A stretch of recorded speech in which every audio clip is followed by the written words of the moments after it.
types of financing. I'm buying rental properties, I'm buying flip properties, I want to buy real estate, period. What are the types of financing that I can use to be able to acquire those properties?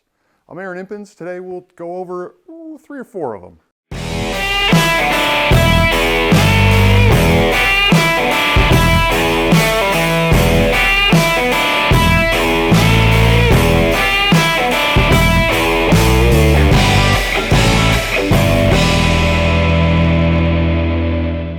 So financing is going to be an important part of real estate, okay?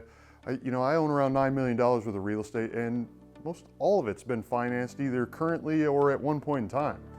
So how many different ways of financing are there? Or what are some of the most predominant ones, or what are going to be easiest for you?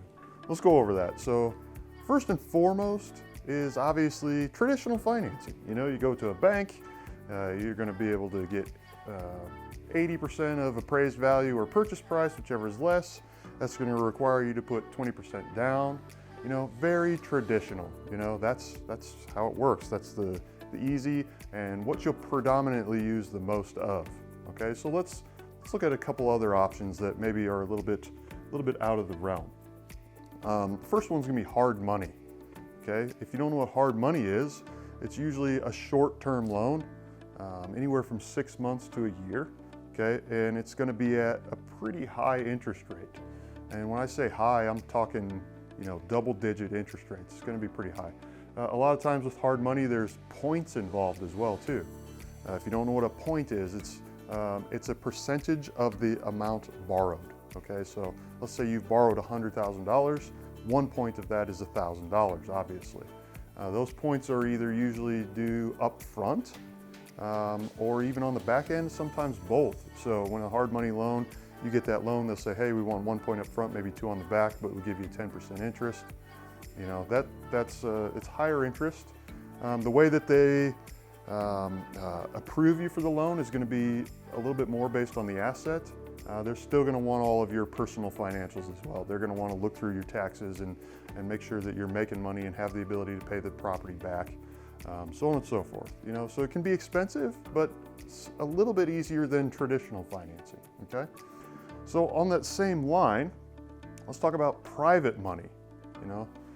What's the difference between private money and hard money? Well, the difference is private money is more based on a relationship that you've built with someone. Okay, when I very first started, I borrowed what I would consider private money, but it was from my grandma.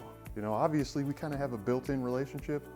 It was a little easier to borrow that money from her, but it's private money, Now with private money, those interest rates aren't necessarily going to be as cheap as traditional bank financing would be either.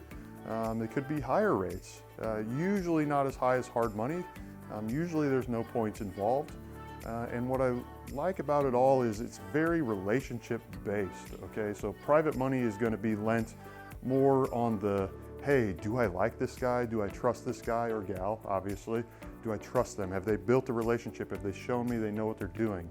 And then, yeah, they're gonna look at the asset, but I don't expect a private money lender to say, hey, can you show me your tax returns for the last 3 years? Or, things like that. Now, don't get me wrong, they can ask you for whatever they wanna do, but again, it's more relationship based, very free-flowing kind of financing. Okay, I encourage you to try to find people out there to do that. Private money is a great way to acquire a property, to be able to fix it up and resell for a profit, or to be able to buy a property, fix it up, put it in service, and then do a cash out refinance. Okay, now with that being said, we've got another video on a cash out refinance. Make sure and check that one out as well. But you'd be able to take that property you've bought with that private money, finance it with a bank, get all that money back, maybe even a little bit more for yourself, pay off your private money lender and continue to do the same thing. It's a great way to do it. I encourage you to look for those. Let's see, I got one more for you, and it would be owner financing. Very, very similar to private funding. This is where you're going to find a property that you're looking to buy, and the owner is willing to let you make payments to them to buy that property from them.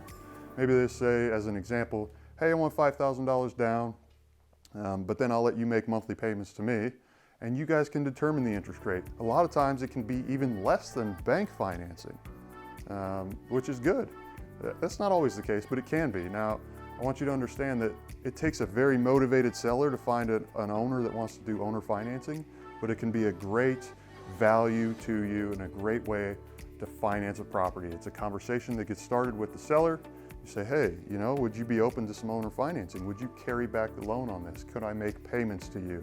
Another term that you might be able to relate that with would be like a rent to own or a lease to buy, you know, that type of thing. It's a good way to get properties bought, another tool to add to the chest, okay? So what we go over, four different types of financing, you know, all different types, all have different values and can be used in different ways. But I encourage you to learn about all of them and take advantage of most all of them as well. So if you got any questions about financing or what types should go where or how you should use them, let me know. Leave them in the comments. I'll be glad to answer them. Make sure to check out some other videos as well. I know there's some tips for you there. Hit that subscribe button. We'll see you guys next time.